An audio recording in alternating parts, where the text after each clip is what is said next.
Well, when it comes to networking, faster is always better, especially with wireless. We've got wireless going in our production studio and office.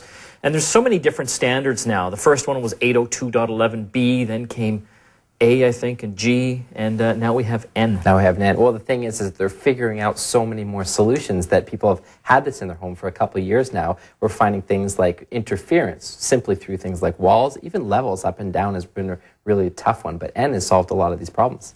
Well, it's still in its draft stage, but there are a number of different products out in the market. This is one from Belkin, one of their wireless N routers.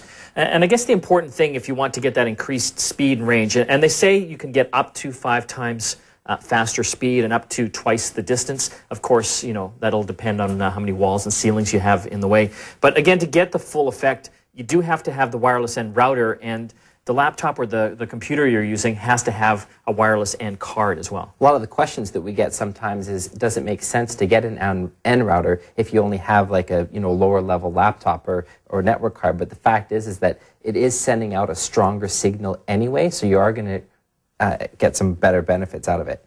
You can see this also has got multiple antennas. It's using a technology called MIMO, multiple in, multiple out. With the older Wi-Fi routers, typically they just had the one antenna. So if they ever ran into any interference, it had to send the packets out in a number of different directions, which would, in the end, reduce the overall speed.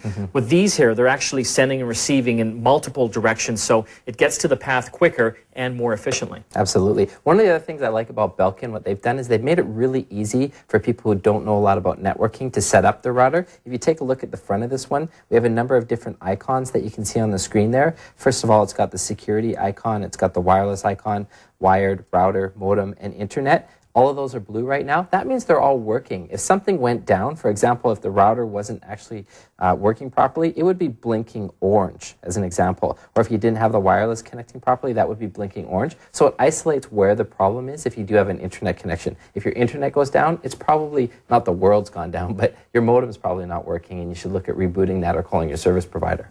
So, the question again is, do you upgrade now even though your home or office network is all B or G?